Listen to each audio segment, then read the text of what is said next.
అక్బర్ ఉన్నాడు అన్యప్ ఉన్నాడు సీనియర్లందరినీ నిలబెట్టి ఇచ్చినారు మీరు.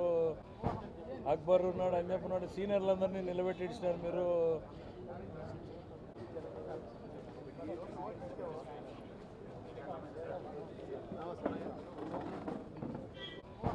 అక్బర్ ఉన్నాడు అన్యప్ ఉన్నాడు సీనియర్లందరినీ నిలబెట్టి ఇచ్చినారు మీరు. ఈరోజు తెల్లవారుజామున జరిగినటువంటి సంఘటన బాధాకరం. ఆ బస్సు కంపెనీ కర్ణాటకకు చెందింది. రిజిస్ట్రేషన్ ఏమో ఎక్కడో ఒరిస్సాలో చేసుకున్నారు. హైదరాబాద్ టు బెంగళూరు పోతా ఉన్నారు. తెల్లవారుజామున సంఘటన జరగడం బాధాకరం. ఆ మృతుల కుటుంబాలన్నింటికీ కూడా సానుభూతిని తెలియజేస్తున్నాం. ప్రభుత్వ యంత్రాంగం మొత్తం కూడా కర్నూలు జిల్లాలో పనిచేస్తూ ఉంది. మా హోమ్ మినిస్టర్ గారు వచ్చారు, ఇన్ఛార్జ్ మినిస్టర్ వచ్చారు, ట్రాన్స్పోర్ట్ మినిస్టర్ వచ్చారు. అర్లీ మార్నింగ్ ఇన్ఫర్మేషన్ తెలియగానే అందరూ కూడా బయలుదేరి అక్కడికి రీచ్ అయ్యి, ముఖ్యమంత్రి గారు విదేశీ పర్యటనలో ఉన్నా కూడా అక్కడి నుంచే ఇన్స్ట్రక్షన్స్ మానిటర్ చేస్తూ ఉండడం జరిగింది. అట్లాంటి ఒక బాధాకరమైనటువంటి సంఘటనలో కూడా కొన్ని ఛానళ్ళు ఇదేదో దీనికి ఫిట్నెస్ సర్టిఫికెట్ లేదు, డేట్లు అయిపోయినాయి, మీకు కాపీలు రిలీజ్ చేస్తాను, మనం తెప్పించాం, నిజంగా డౌట్ వచ్చింది, అది మనకు సంబంధం లేదు, అది కర్ణాటకలో కంపెనీ ఉంది, రిజిస్ట్రేషన్ ఎక్కడో అయింది, అది బిట్వీన్ ఈ రాష్ట్రానికి సంబంధించింది కదా. కానీ మానవతా హృదయంతో మనుషులు చనిపోయారని మొత్తం ఎఫర్ట్ని దాన్ని పెడితే అట్లా శవ రాజకీయాలు కొంతమందికి అలవాటు అయిపోయినాయి. ఆ శవ రాజకీయాలు ఇట్లాంటి సంఘటనలో కూడా చేయడం, దాన్ని ఇంకా పనిగట్టుకుని నిజమా అసలు ఏం జరిగింది చూద్దామని అవుట్ ఆఫ్ ఇంక్విజిటివ్నెస్ ఇస్తే వాడికి ఫిట్నెస్ సర్టిఫికెట్ ఉంది. ఇట్లాంటి ఫేక్ వార్తలు ప్రచారం చేయడం మంచిది కాదు అనేటువంటిది మళ్ళా ఒకటి చెప్తున్నా, ఇది మానుకోవాలి. ఈ ఫేక్ వార్తలు అనేటువంటిది ఏ స్థాయికి పోయింది అనేటువంటిది, వాళ్ళకి ఫిట్నెస్ సర్టిఫికేట్ తెప్పిస్తే ఎప్పటిదాకా ఉంది అనేటువంటిది చూస్తే fitness valid up to 31 March 2027 క్లియర్గా. అది ఎవడో ట్రాన్స్పోర్ట్ కంపెనీ తప్పు చేస్తే శిక్ష పడుతుంది, వాడికి తప్పు చేస్తే శిక్ష పడుతుంది.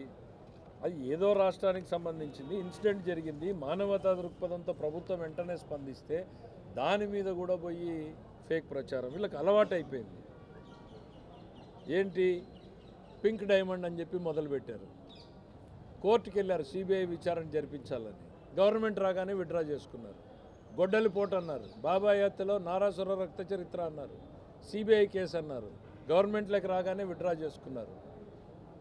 మామిడికాయలు అన్నారు, వాళ్ళే ట్రాక్టర్ పెట్టుకుని వాళ్ళే కరెక్ట్గా ఆయన విజిట్ టైం వేయడానికి కింద పోస్తారు, ఎక్కడో దాచిపెట్టుకుని.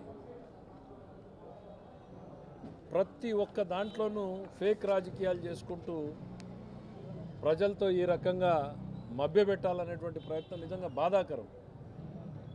ఆ మృతుల కుటుంబాలని ఏ రకంగా ఓదార్చాలి, ఎట్లా కాపాడాలి అనేటువంటిది పోయి ఈ అవకాశాన్ని కూడా తీసుకొచ్చి సంబంధం లేని, ఈ రాష్ట్రానికి సంబంధం లేని సంఘటనలో కూడా రాష్ట్ర ప్రభుత్వం మీద దుమ్మెత్తిపోయాలని చెప్పడం బాధాకరం. అది నిజంగా చెప్పాలంటే అమానవీయం. వీళ్ళకి ఈ ప్రచారాలు ఎంత అలవాటు అయిపోయినాయన్నా మీకు చెప్పాం క్లియర్గా. పింక్ డైమండ్ అయిపోయింది, నారాసుర రక్త చరిత్ర అని చెప్పి బాబాయ్ గొడ్డల పోటుని గుండెపోటు అన్నారు, మామిడికాయల స్టోరీ ఉంది, పొగాకు రైతుల స్టోరీ ఉంది, పెట్టుబడులు. ఇప్పుడు లేటెస్ట్ నిన్న జగన్మోహన్ రెడ్డి గారు కొత్త అవుతారు. అందుకే ఇవాళ ఫ్యాక్ట్స్ చెప్పాలి. గూగుల్ నేనే తీసుకొచ్చా అంటున్నాడు, విన్నారో లేదో మీరు? ఆ పదం ఒకటి అనలేదు కానీ ఆ భాష మొత్తం చెప్పాడు, గూగుల్ నేనే తీసుకొచ్చాను అన్నట్టు చెప్పాడు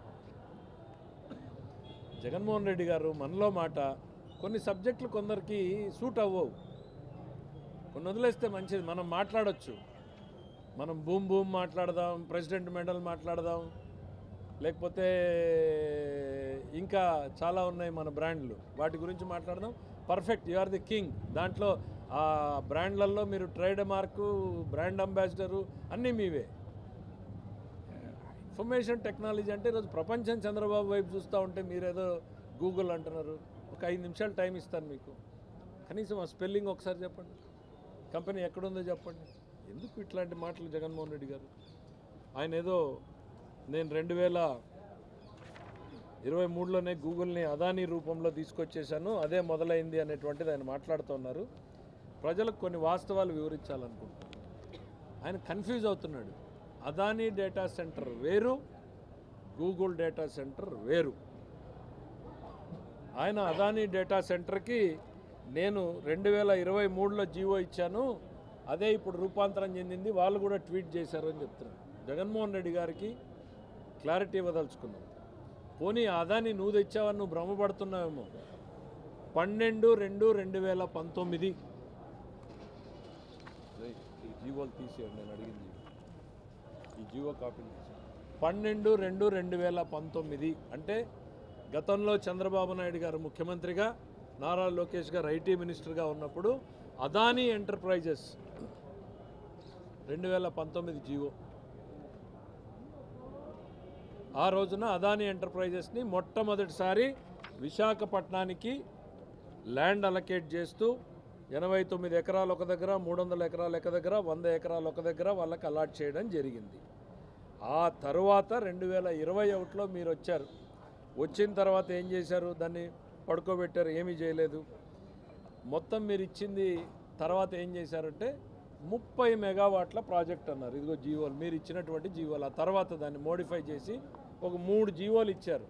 ఏం చేశారు? దాన్ని వాక్ టు వర్క్ అని రెసిడెన్షియల్స్ బిల్డింగ్లు, ఇండ్లు కట్టుకోవచ్చు అన్నారు, రిక్రియేషనల్ సెంటర్స్ కట్టుకోవచ్చు అన్నారు, ఓ రియల్ ఎస్టేట్ ఫెసిలిటీ క్రియేట్ చేశారు. పోనీ ఏమైనా అద్భుతాలు చేశారా అంటే మొదటి 3 ఏళ్లలో ఫస్ట్ ఇచ్చినటువంటి జీవో మొదటి 3 ఏళ్లలో 30 మెగావాట్లు పెట్టేటట్టు, తర్వాత 4 ఏళ్లకి 60 మెగావాట్లు పెట్టేటట్టు, 7 ఏళ్లలో 200 మెగావాట్ల సామర్థ్యం ఉన్నటువంటి డేటా సెంటర్ పెట్టేటట్టు. మళ్ళీ మీరే 2023కి వచ్చేటప్పటికి అది కూడా 3 ఏళ్ళు ఏమీ పని జరగకపోయేటప్పటికి మళ్ళీ మీరు రియల్ ఎస్టేట్ కార్యక్రమాలని నడపడం కోసం మీరు రివైజ్డ్ జీవో ఒకటి తీసుకొచ్చారు. ఏమని? ఫేజ్ 1 ఫస్ట్ 3 ఇయర్స్లో ఓన్లీ 10 మెగావాట్స్ 10 మెగావాట్స్ కెపాసిటీ హైదరాబాద్లో ఇప్పటికి 10-15 ఉన్నాయి, సందుకోటి ఉన్నాయి ఆడ 10 మెగావాట్స్ కెపాసిటీ. పాన్ డబ్బాలు ఎట్లున్నాయో అట్లున్నాయి హైదరాబాద్లో 10-15 డేటా సెంటర్లు. మీరు చెప్పిన 10 మెగావాట్లవి అన్నున్నాయి హైదరాబాద్లో. దాన్ని ఫస్ట్ 3 ఏళ్లలో 10 మెగావాట్లంట, రెండో ఫేజ్లో 20 మెగావాట్లంట 4 ఏళ్లకి, 40 మెగావాట్లు 5 ఏళ్లలో, 70 మెగావాట్లు 6 ఏళ్లలో, 100 మెగావాట్లు 7 ఏళ్లలో మీరు ఇచ్చింది. ఇందులో 24,000 అంటున్నారు మీరు ఆ డాక్యుమెంట్లో మీరు రాసుకున్నటువంటిది 14,000. మొదటి ఇచ్చిన జీవోలో 24,000 అన్నారు, మళ్ళీ డైల్యూట్ చేసి 14,000 అన్నారు. ఇన్ని అవాస్తవాలు, ఇన్ని అసత్యాలు ఎవరిని మభ్యపెట్టడానికి జగన్మోహన్ రెడ్డి గారు? జీవో కాపీలన్నీ మీకు సాఫ్ట్ కాపీ ఇస్తున్నాం. ఇవాళ మెయిన్ తీసుకొచ్చింది నేరుగా గూగుల్తో డైలాగ్ ఓపెన్ చేశాం. చంద్రబాబు నాయుడు గారు 2019లో ఇచ్చినటువంటి అదానీ అలాట్మెంట్లు కంటిన్యూ చేశారు. మీరిచ్చిన జీవోలో కూడా మా పాత జీఓఎంఎస్ నెంబర్ని రెఫర్ చేసి ఇచ్చారు. అదే అనడానికి మీరిచ్చినటువంటి జీవోలో కూడా పాత జీవోని రెఫర్ చేశారు మీరు. ఈ రోజుకి అదానీ దగ్గర ఆ భూములు అట్లే ఉన్నాయి. అది వేరు. ఇవాళ మేము తీసుకొస్తున్నటువంటిది గూగుల్ సంస్థ నుంచి పెడుతున్నటువంటిది రేడెన్ ఇన్ఫోటెక్ అనేటువంటి వాళ్ళ అనుబంధ సంస్థ ద్వారా తీసుకొచ్చి ఫేజ్ 1 87,000 కోట్లు, ఫేజ్ 2లో 150,000 కోట్లు, మొత్తం 150,000 కోట్ల కమిట్మెంట్ ఇచ్చినటువంటిది. 1000 మెగావాట్స్. మన రాయలసీమలో సామెత ఉంది, ఎన్ని పుంగనూరులు అయితే ఒక బెంగళూరు అవుతుందని. సో ఎన్ని 10 మెగావాట్లు అయితే ఒక 1000 మెగావాట్లు అవుతుందో జగన్మోహన్ రెడ్డి గారు చెప్పండి. అసలు గూగుల్ సంస్థ రావడం ఇవాళ ప్రపంచం నివ్వెరపోయింది. ఒకసారి ప్రపంచవ్యాప్తంగా మీడియాలో జరుగుతున్న చర్చ చూడండి. యూకేలో మేము ఇన్వైట్ చేసాం, మా దగ్గరికి రాలేదు, గూగుల్ ఎందుకు పోయింది ఇండియాకి, ఏం చూస్తున్నారు? ఫస్ట్ 3 రోజులు తిట్టారు, అది గోడౌను, 4 కంప్యూటర్లు తప్ప ఏముండవు, ఉద్యోగాలు రావని. 4వ రోజుకి రియలైజ్ అయిపోయి నేనే తెచ్చానని చెప్పుకుంటున్నారు. ఆ ఇన్ఫర్మేషన్ ఫీడ్ చేసే వాళ్ళన్నా సరిగ్గా పెట్టుకోండి. అదేదో కోడిగొడ్డు ఫ్యాక్టరీ, అల్లం ఫ్యాక్టరీ తెచ్చామని చెప్పి ఐటీ మినిస్టర్ని పెట్టుకున్నావు గతంలో. ఆయన పెట్టుకుంటే ఇట్లాంటి ఇన్ఫర్మేషనే ఇస్తాడు. అదాని మీరే తెచ్చారు అని చెప్పి అనుకుంటున్నారేమో భ్రమలో. అదానీని కూడా చంద్రబాబు నాయుడే తీసుకొచ్చాడు. ఇవాళ గూగుల్ని కూడా చంద్రబాబు నాయుడే తీసుకొచ్చాడు. మీకు జీవోల కాపీలు అన్నింటినీ కూడా పంపిస్తున్నాం. ఓపికగా చదువుకోండి. చదివే ఓపిక లేకపోతే చదివించుకోండి. అయితే సరైన ట్రాన్స్లేటర్ని పెట్టుకోండి. ఆ ఫొటోస్ ఉంటాయి. ఈ గూగుల్ సంస్థ రాకముందు అదానీని మేమేదో జీవోలకు కాదు, వాళ్ళని కంపెల్ చేసి ఇనాగ్రేషన్ చేయించాం. 2019లో చంద్రబాబు నాయుడు గారు ముఖ్యమంత్రిగా అక్కడికి వెళ్ళి గౌతమ్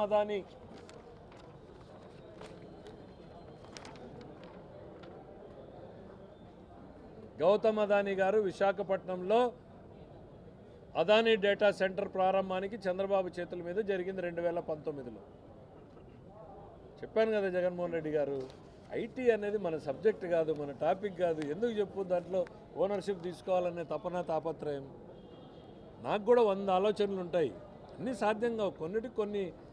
కొందరు బ్రాండ్ అంబాసిడర్లు ఉంటారు.